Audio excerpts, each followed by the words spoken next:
Welcome back, everyone, to part number 2 of World Building with Manki, Divinity Original Sin 2. Now, in part 1, we talked about all of this stuff, right? And if you're interested about what all this is and what we're talking about here, go back and watch part 1. It's like a little less than an hour. It'll explain to you what all this is and what the purpose of this all is. If you're just seeing this for the first time, we're going to be building a story using Divinity Original Sin 2, and we're going to be creating essentially a adventure for people to enjoy. Now, we're going to be doing that using the GM, the Game Master mode of Divinity Original Sin 2. I have never clicked on this button. Not a single time in my entire life have I clicked on this Game Master button. I know nothing about how to do anything within this system. So we're going to learn together. So this part is going to be not as much theory crafting on how to build our story and what we're going to do and all of the different things that are going to fit in everywhere. It's going to be, how the hell do I even do it? Right? And the reason why I'm doing this kind of blind and kind of foot to the fire before we've really developed anything is because I need to know what we can develop before I can really start putting specifics to the rest of our adventure. Right? I need to know what the limitations of the system are. And same is true of any tabletop RPG as well. You need to... a perfect example of this is Dungeons & Dragons, which everybody who ever played tabletop games, and even if you don't play tabletop games, you probably know what Dungeons & Dragons is, at least on a basic level. Thanks to the critical acclaim of Stranger Things. That's not actually how Dungeons & Dragons work, in case anyone was curious. But Dungeons & Dragons has a lot of system limitations, right? Everything is very specific and very laid out in Dungeons & Dragons, right? So there's very little room. In fact, Dungeons & Dragons spellcasting, I think, is the most accurate thing to describe this, where the limitations of the system are that the spells are exact in how they work. It tells you exactly how long they last. It tells you exactly how much damage they do. It tells you exactly what type of damage they do, and it tells you exactly how big they are. That's actually really limiting if you look at it. Yeah, sure, they have a bunch of different spells that do a bunch of different things, but the spells individually as a single piece are very limiting. Video games are very much similar.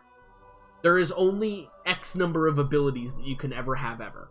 Which means there are only X possible ways to...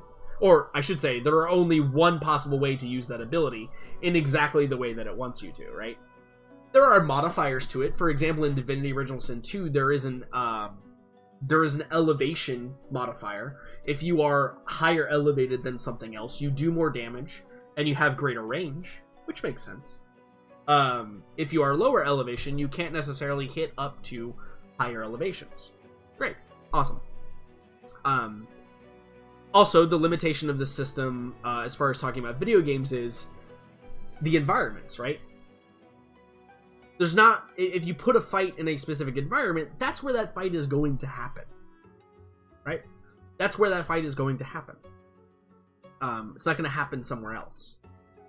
Whereas in tabletop RPGs, there is perhaps a little more leeway to say, we lure him into this dark cave, and then we're going to ambush him. Right. So there's a lot of problems when it comes to dealing with having to translate stuff over to a digital format like this. It's from a tabletop RPG game. Luckily, I have actually a lot of experience because I run all of my games online. I run all of my games on Roll20, which means that I am quite limited in the sense that this music is way too epic, man. Oops, cancel. Thought I wanted audio. Gonna have it playing lightly in the background.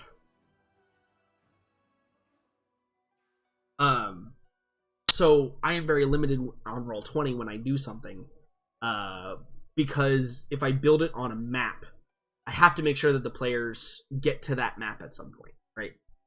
Now, they might avoid it completely, which is fine, but they might also get into such a way where they are like, oh, we see the enemy, but we don't want to fight them. They don't see us yet, so we're going to sneak around. Or we're going to like lure them into a more advantageous position for us. So those are things we have to consider when we're talking about the designing our Game Master mode here. So first thing I'm going to do is I'm going to click on Game Master. And I'm going to click on Prepare Campaign. So, for those of you who might be interested in Divinity Original Sin 2, I strongly suggest it. Having played the first act, doing a full 25-hour run through that. Already one of the best RPGs I've ever played in my entire life. So, we're going to create a new campaign. We don't have a great name yet, so we're just going to say Worldbuilding with...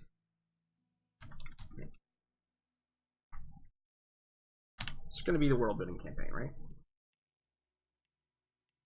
I don't know what add-ons do. That's fine. Campaign description. This is going to be a campaign designed in the Worldbuilding with Manki. YouTube, Twitch series. There we go. Great, look at that. Create the campaign. Hopefully we have an option to edit our name at some point. We'll double check that before we get too far into doing anything. So it's loading the session. We're going to learn how this works. Now, again, I have watched a few videos. Most notably, I've watched the announcement kind of video that included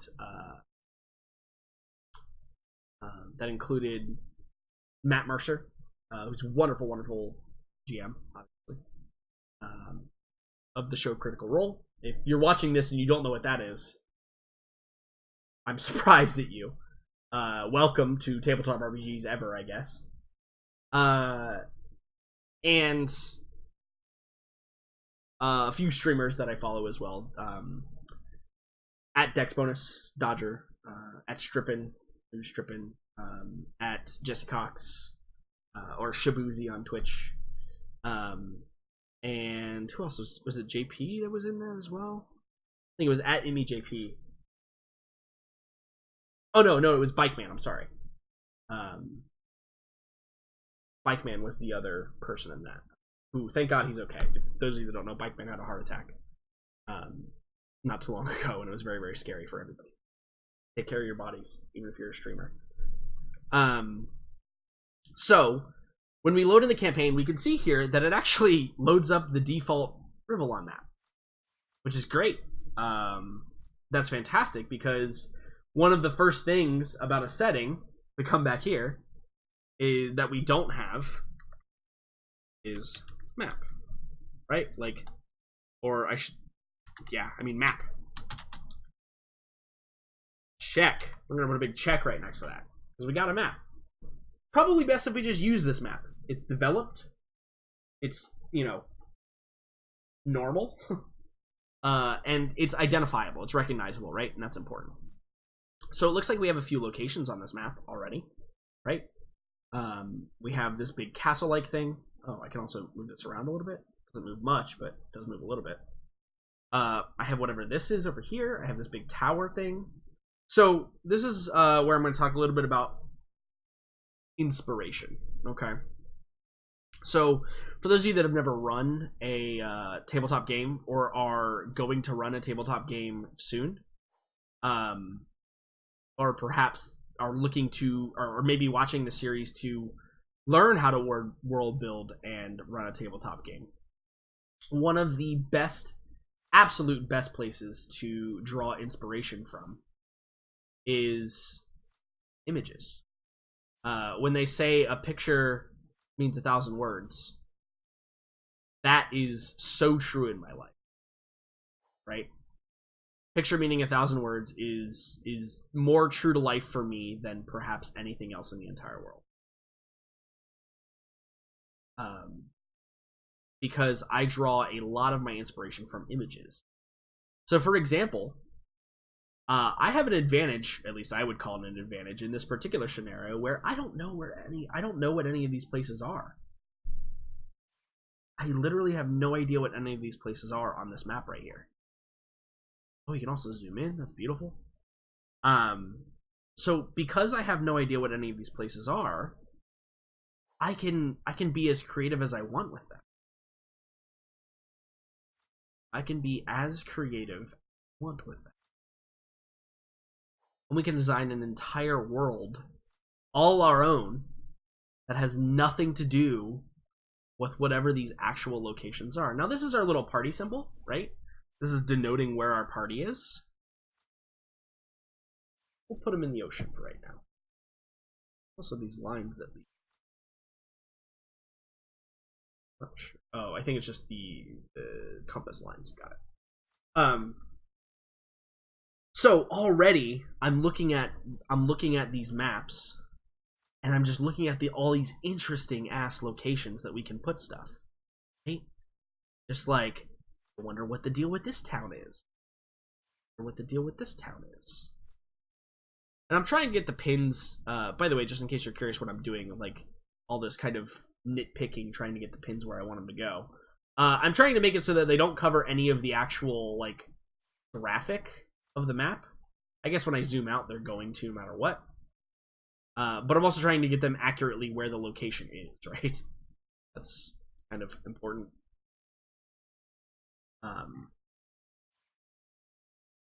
Because I want the image. Again, I draw a lot of my inspiration from images, right? I want the image of the map to be very, very important to the people doing it. So I want it to be accurate in the fact that they know what the pin is looking at, but I also want it to be accurate in the fact that they can see what, like, for example, this tower, right?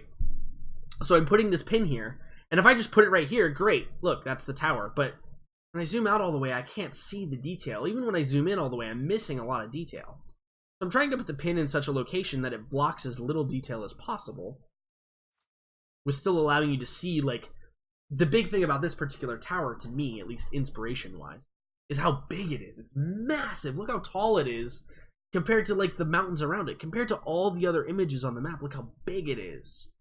So when I describe this location, I want to make sure that I include that in my description. And I also want to give a visual representation when my players look at the map and they say, wow, that tower is huge. And they envision more better in their minds what we're actually talking about. Make sense? So the first thing I'm doing is I'm just looking at all these locations and all the different points of interest that might come about. Like this giant mountain here. That's a location. Or like maybe somewhere in these trees is a location. I'm looking for interesting things on the map. And I'm using this map, right? I'm using the Divinity Original Sin 2 map. You can do this with any map that you have, any map that you want to use. You find a cool one online, you want to run a game for your players, find a cool map, find some locations on that map, and be like, that's going to be a thing. You don't need to even know what that thing is going to be yet. You absolutely do not need to know at all what that thing is going to be yet. Just know that it's a thing. Just know that it's a thing. Just understand that this mountain has a huge cave in it, and it's going to be sick. It's going to be dope. It's going to be awesome. We're going to use it at some point. That's all you need to know about the map. That's it. That's all you need to know about that location to start off with. I'm a huge proponent of learning as you go along about all the different locations and stuff. So, I should say over-preparing. What most DMs would call over-preparing, that's me. That's me 100%. I am 100% over-preparing the DM. So if preparation is something that you like to see, let me know. Hang out for a while. You'll definitely see it happen. Cool. So that looks like a good amount of starting locations. It's actually a lot, to be honest. Yeah, I want the giant mountain, man. I'm always in the giant mountains. Giant mountains are the best. So, I'm always at a lot of locations and giant things. Any of you who've seen Siege of the Empire, you know that I have an entire giant map of the old world in Warhammer Fantasy, which is vaguely European / Asian /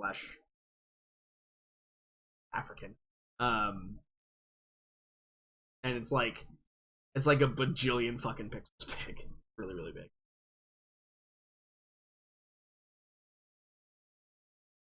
Delicious. So we've got a set of locations. This is where we draw our inspiration. We draw inspiration from a set of locations. Now, we may remove some of these locations. We may add new locations. In fact, we probably will add new locations, right? But for now, this is a good set of locations to look at. Great. So, again, we're learning with the tools as well. So this is stickies, so I can add sticky notes to places. If I just drag, yeah, look at that. And great. So I can just name this. Oh, you know what these would be great for? Again, this is where I'm drawing inspiration. I'm using my brain here. Can players edit stickies? I mean, I'm sure they can, right? Sure that they can? Hope so. If players can edit stickies, or maybe I'll just use the stickies to. How do I get rid of a sticky? Just close it. Okay, there we go. Great. Players can add stickies. That's a great way. So one way that you can really get your players invested in both your tabletop RPG games and whatever game you're running as a GM at least is player notes. Man, player notes are, and Megan can tell you best on this. Player notes are probably one of the greatest ways to get players invested in what we do. Using their own notes. It's also an incredible resource for you as a GM for players to take their own notes because it helps you remember stuff. It helps you get ideas for stuff. Just really great in general. Just a really great tool. Right, cool. Actually, I'm going to move this. I know it kind of blocks some of the imagery of the map, but I kind of want the sticky point to be. It doesn't actually block that much. Cool. Awesome. Let's see. This is overview map, global pause, vignette window. Right.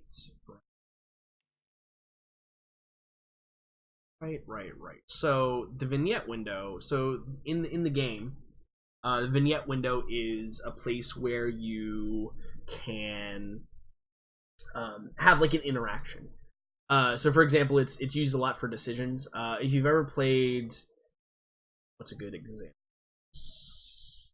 If you've ever played like Pillars of Eternity, is the most recent example that I can give to you.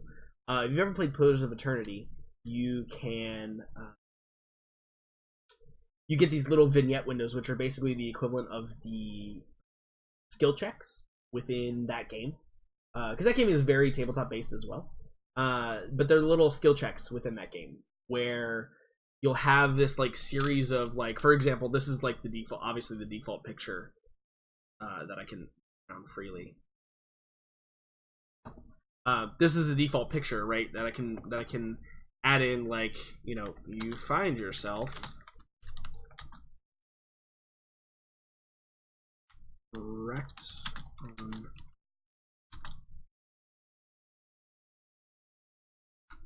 I can put the remains of your sturdy lifeboat scattered about you. You hear the lapping of the waves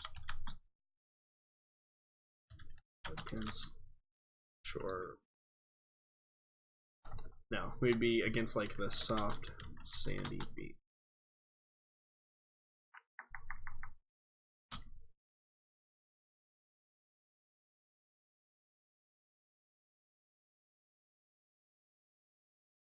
As you stand you hear raised voices coming from beyond the rocky outcropping behind you. What do you do? Right? You do what do you do? And then here I can put, you know, sneak closer to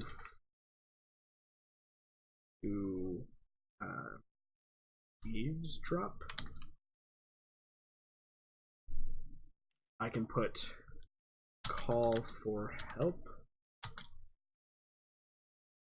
You know, something like I'm injured.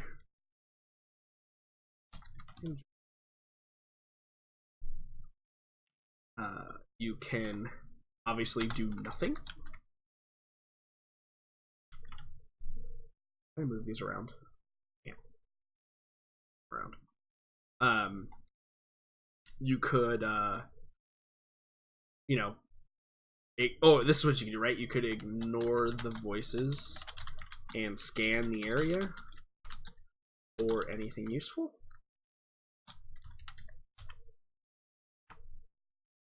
And then you could do nothing. Do nothing and wait. Now,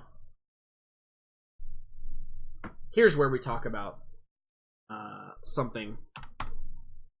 The cardinal sin of tabletop RPGs. Okay? Cardinal sin of tabletop RPGs is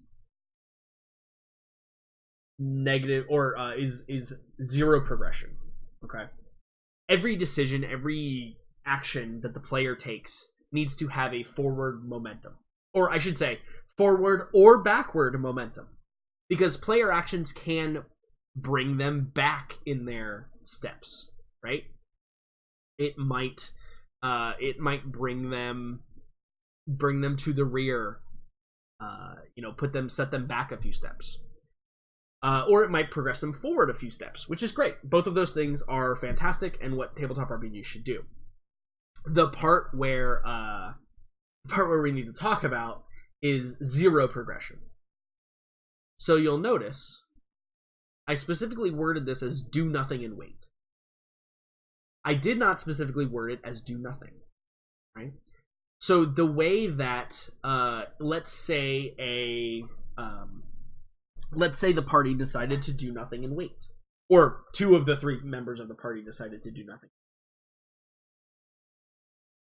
Instead of giving them some other option, or telling them, you know, okay, well, you're just not going to be involved, the do nothing and wait option can work one of two ways. It might be something like, if they do nothing and wait, then the raised voices will approach them, right? That may be the do nothing and wait. That may be the consequence of the do nothing and wait option. The sneak closer and eavesdrop would progress the story. They'd probably have to make a roll, right? It would progress the story in such a way where they would, if they pass the roll, kind of get up closer to the rocky outcropping, see the people or monsters approaching, and maybe hear what they're talking about. The calling for help, I'm injured, may cause the voices to stop, right? And come, like, be aware of the situation and come running over. The ignore the voices and scan the area for anything useful is they might make a roll and they might find something else useful on the beach. Like they might find a stick to defend themselves, or they might find a, you know, they might find some level of like interesting item. Like maybe there's a necklace on the ground next to them, or, you know, maybe they notice that there's a flock of birds like kind of like huddled over one specific area that the other people who are doing other things might not notice, right? So always remember when you're making a decision in an RPG or in some type of adventure that you always need to have positive or negative progression. You should never have no progression. Examples of negative progression might be, you know, hey, I'm attempting to climb the rope. Oh, you failed, so you just don't do it. No. it might be you failed because the rope broke. Now what do? Right? You should never have an option where if the player chooses it, they could just try it over and over and over and over and over again, because that's terrible.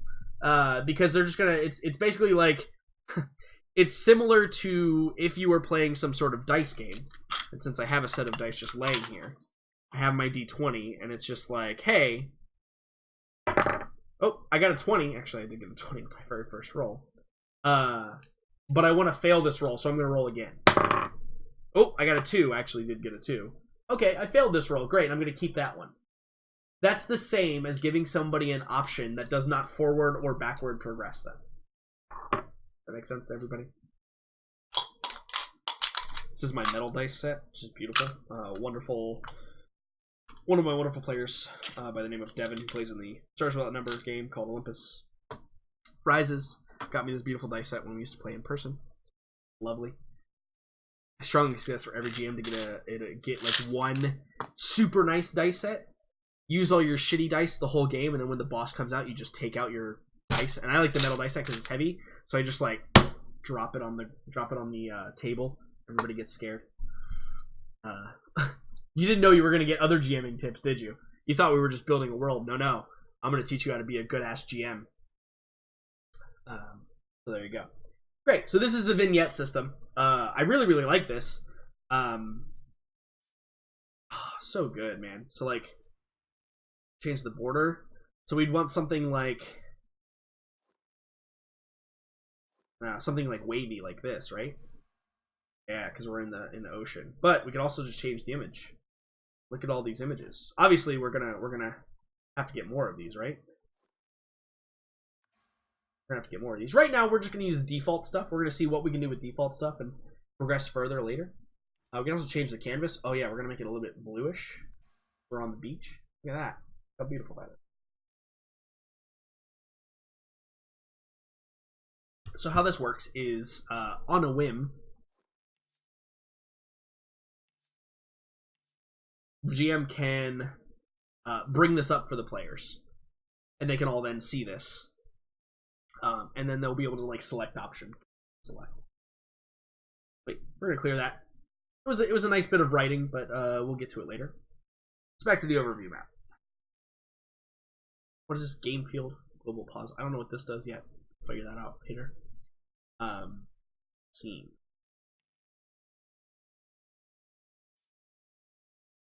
Rename folder. Main.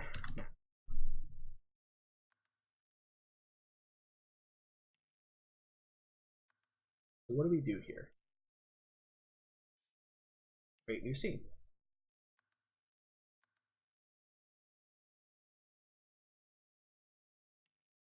Is this where we create new scene?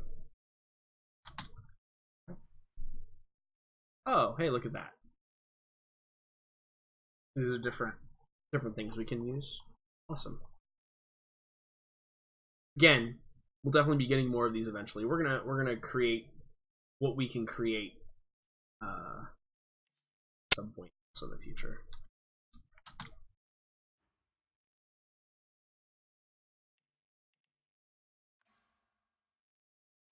How does this work? We just click on it, just loads us into the map, right? Hey, look at us. Peace mode activated. Game paused. Cool. I like the ability to pause the game. It's one thing about like playing with certain players and stuff that you don't get a whole lot. Oof, man, we need all these. We need to learn what all these things do. Okay. Let's stop. Let's stop messing with the map. Let's go back to.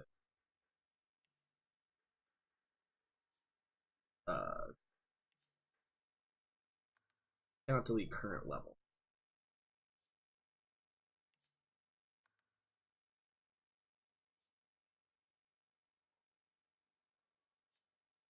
Whatever.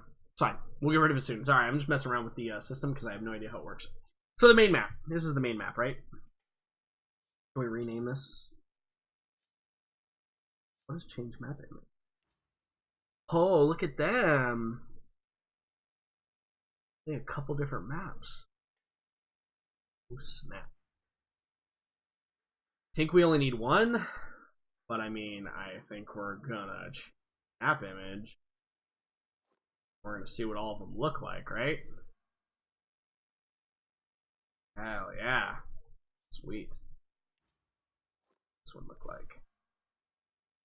We're just playing around right now, chat. It's a lot of fun. Alright. We're going basic. Basic of basic. We'll play with all that later. So let's look at our other things. Encounters, creatures, and items. Item generator. Mood panel. Ooh, look at that. Set music. Oh man, so good. So there's lots of things to do there. Surface, make roll. To start important for players. Give reward. Peace mode. I assume peace mode deactivated means they can do whatever they want. Peace mode activated means like they can't do everything they want. Alright. So, getting back on track here, very briefly. We're going to talk about... We have our locations. Locations are very important. Locations are in a lot of ways a way to... a lot of ways, a way to make a world feel a bit living. I'm also gonna the intro. Yeah, I know it blocks something, but if we zoom in, we can see it's a tower. So map is a lot of ways, and getting locations is a lot of ways to help us start. So I want to go back here real quick. And you'll see that in the setting we need NPCs, we need creatures, we need problems. We need a believable authority, right? So we have a map, check, but we need to kind of fill in some blanks here, right? We need to fill in some blanks. As well, if we go back to this, we can see that we need to know where we start, right? When we're building our story, we need to know where we start. So if we go back here, starting is not necessarily where our physical location is. Starting may be at what point in the story do we start.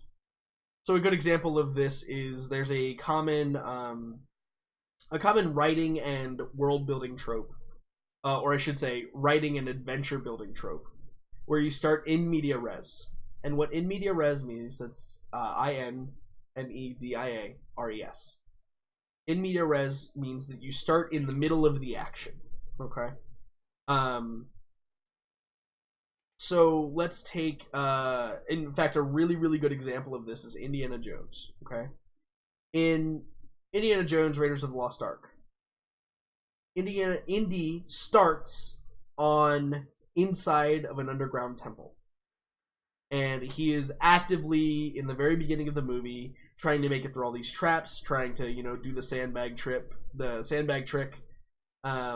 on the pedestal. He's being chased by a rolling boulder and then being chased by a bunch of savages. That is an example of starting in media res. That is a very good way to start a story because it immediately gets your players into the action. A lot of times what can happen with tabletop RPGs in particular, but even written stories, is the writer may come up with a very is there actually any music here? No, actually there's a little. There is.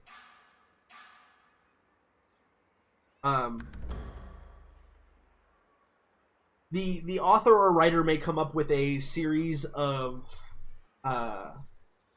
or they may stall out when they're designing their adventures or when they're trying to set up their characters too much. And they can fall into that trap. I think that a writer that does this or did this a lot was Tolkien. Now, Tolkien is an incredible writer, but I do think that it is very popular to say that he spent a lot of time introducing his world and characters, and a lot less time describing the action and progressing those characters. A good example of this is Legolas. Is basically the same person the entire 5,000 word series, right? He's the same person. Gimli, very much the same person. Aragorn has a lot of character development. Frodo, Sam have a lot of character development. Merry and Pippin, not a lot of great character development. They're pretty much the same people the whole time. Gandalf, some would argue he has very good character development. He's pretty much the same person the whole time. Pretty much the same person the whole time. The whole time. So he spends a lot of time setting up his characters and not a lot of time progressing them. The goal in tabletop RPG games is to have character progression. The goal is to make it so that our characters grow and become these influential people. One of the easiest ways to do this is start your characters off with nothing and have them be, you know, have them have everything at the end of a game. It's a very good way to do it. And when I say start off with nothing, that could be monetarily, that could be equipment-wise, if they're loot, you know, if you want them to have a heavy loot style game. That could be very influence-wise. So, like, if you want them to start off as a lowly squire, but then rise to the level of a divine knight, that's great. It's a good source of character development. So those are the things we're going to try and do throughout this story. Right? Great.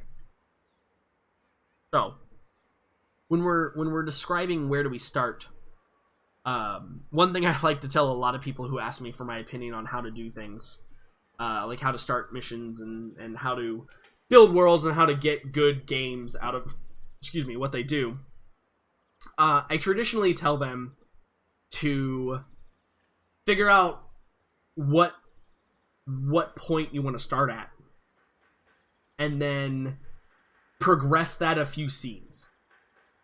So, let's say, the other thing that I tell a lot of people too is, tropes are good. Use tropes. Use a lot of tropes, especially if you're running a game for the first time. Especially if you're running a game for the very first time, use as many tropes as humanly possible. Because the cool thing about tropes, and this is a lot of snooty GMs will tell you that tropes are bad and you should avoid them. Stereotypes are the same way, by the way, and we'll get to what the difference between the two is in just a moment. So the great thing about tropes is everybody knows what they are. So you'll recall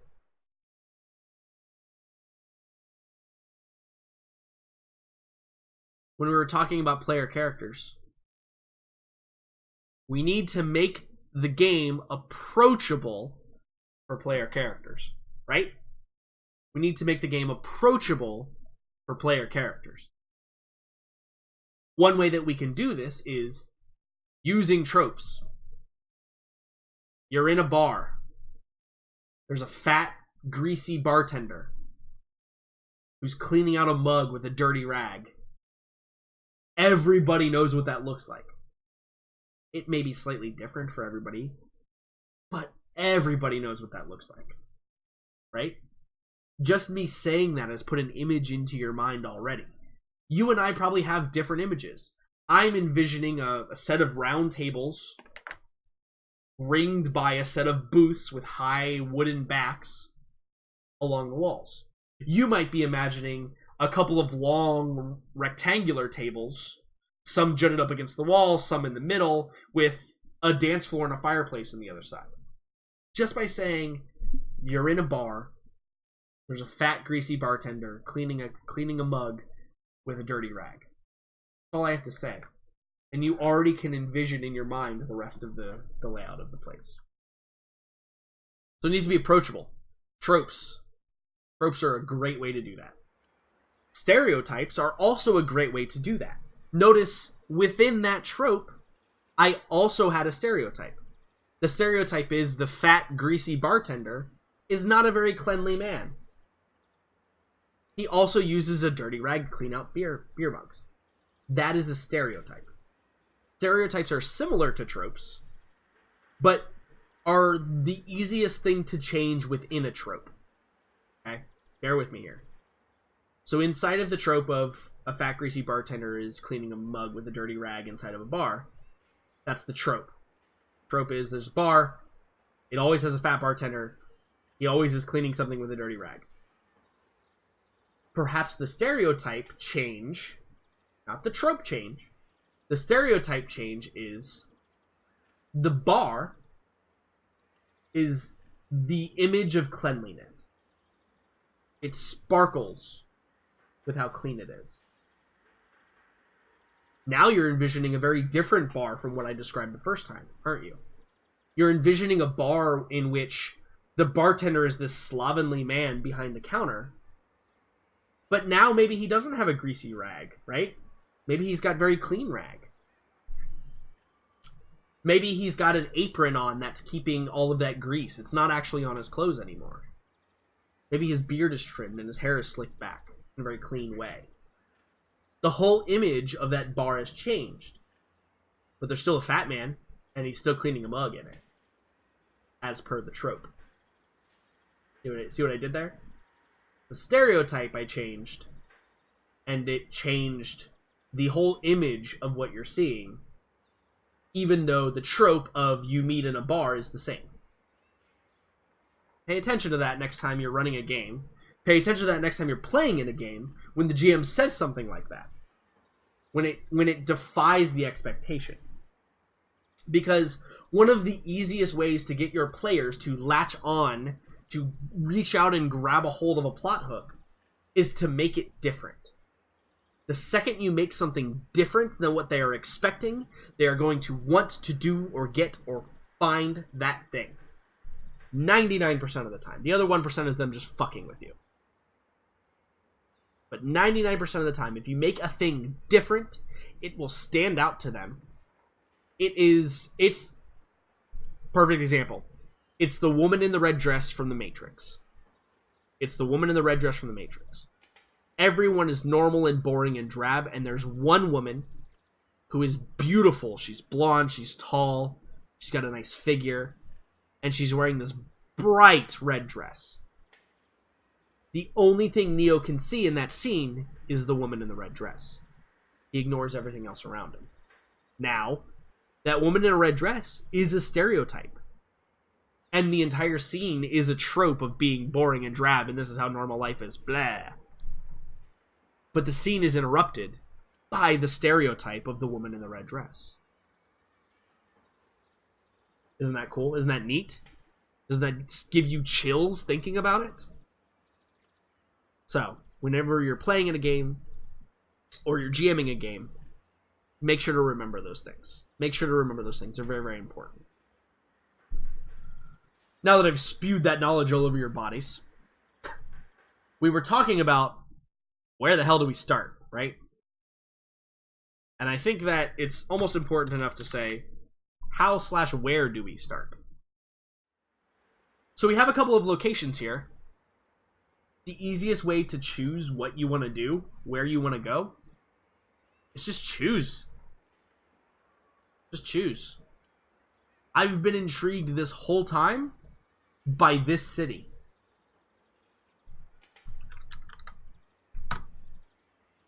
We're naming the city Start.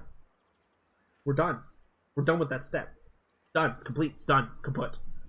Nothing else needs to be done. We've chosen where to start. Again, this could be any map. It could be any map on Pinterest. It could be anything ever. It could be any idea in your head. Just make a choice. Hell, roll a dice. Make a choice. That's the best way to start. The absolute 100% best way to start. This is a starting point. We don't even need a specific. We just know this is a starting point. Right? So, we go back to our list. We've got the where.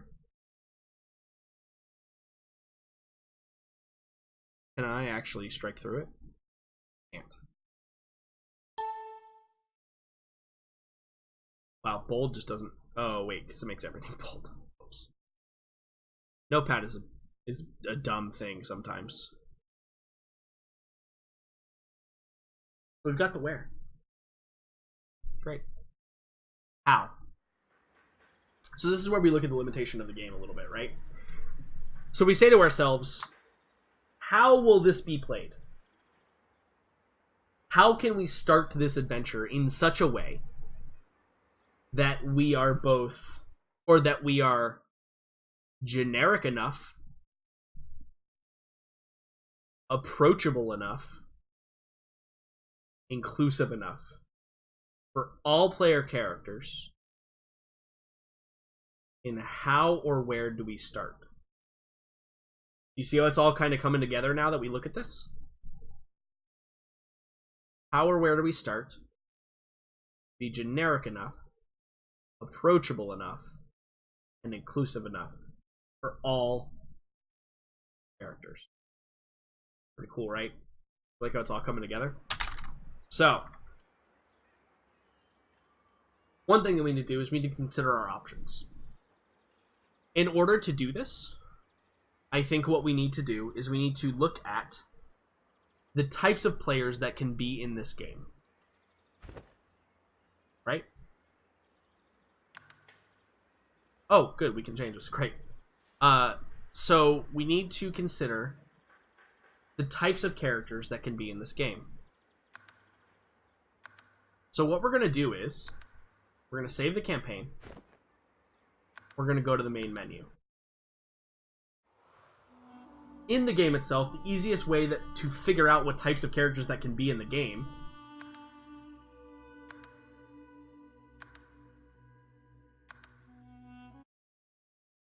is just open the game. Right? Let's just open the game. Now, in Divinity, for those of you that don't know, it's very, very open in the way that you can play. These types of characters that we're about to look at don't really matter in the grand scheme of things. You can edit all of your skills and all of your talents and everything else. However, this is a very good baseline of how we should think about, or what we should think about when we're talking about being, when we talk about being generic, approachable, and inclusive. This is going to give us a baseline, right? So, we're going to look at character options. First, we're going to start with our origin, okay? First, we're going to start with our background. Male and female options. Great. Obviously, that runs the full spectrum of whatever you want to be. Great. Awesome. Cool. Makes sense. So we look at our backgrounds next. Dwarf, elf, human, lizard, undead dwarf, undead elf, undead human, undead lizard. Then you'll notice there's some specialty. There's beast, there's Fane, there's Ethan, there's Los, there's the Red Prince, there's Sibyl. Right? So you might be asking yourself, who the hell are these people? It's not a background. That's a person. It's a whole name and character. Look at that. We're not worried about those. We're not worried about those. We're not worried about those. We're not worried about those. Here's the reason we're not worried about those. All of those fall into these other backgrounds. Notice, Beast. Hey, he's a dwarf. Great. Fane. He's an undead human. Great. Ifan. He's a human. Great. Los. She's a human. Great. Red Prince. He's a lizard. Great. Sibyl. She's an elf. Great. Notice. Dwarf. Elf. Human. Lizard. Then undead human. So if we prepare our story in such a way that it includes all of those things I just said, we'll already have included all of these specialty characters. Right? They will already be included.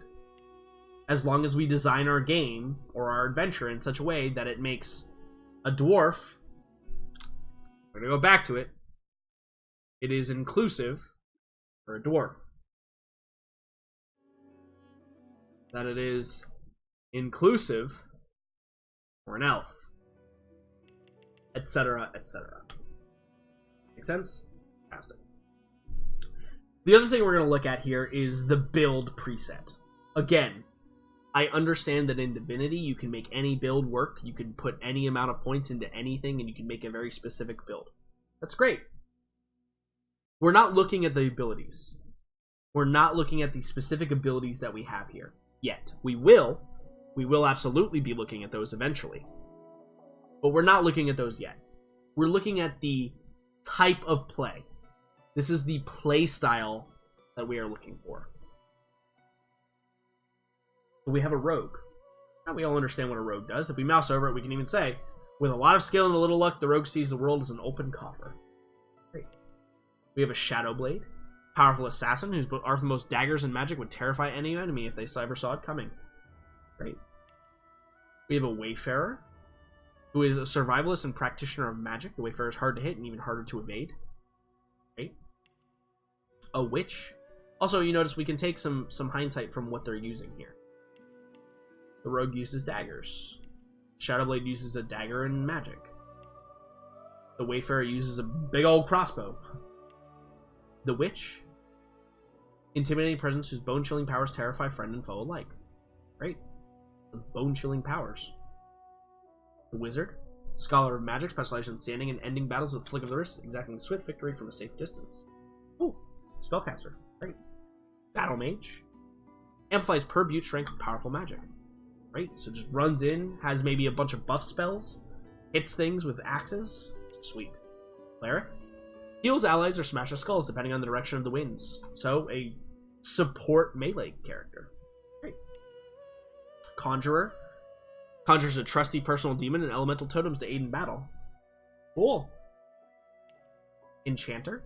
Prefers to turn tide of battle from afar, manipulating foes with powerful magic. So not necessarily a damage dealer, but maybe like an effect user. Great. Fighter. Brutal warrior and expert close combat. Expert in close combat. Great. Inquisitor. Daring mace wielder, risking life and limb to decimate evil head on. Okay, sweet. A knight. Specialize in war tactics. Knights are trained not only to fight, but to rally troops. Okay, so kind of like a support melee person. A metamorph. Adapts to dangerous situations with transformational tricks of nature. Cool. A ranger. A marksman with the legendary knack for self-preservation. Great. Back to rogue. So, in conclusion to this first thing, when we're talking about the start of our game, and making it, again, the last time you heard me say this in this segment, making it generic, approachable, and inclusive for the player characters in how we start, we're going to look at these things.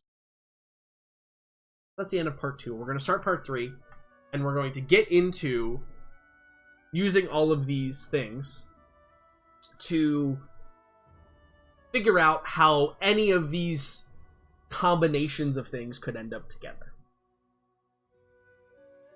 We're going to use some tropes. We're going to use some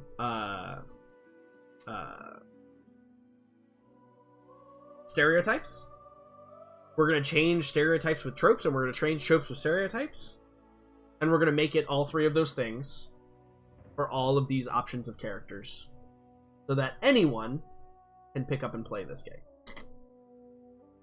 Cool.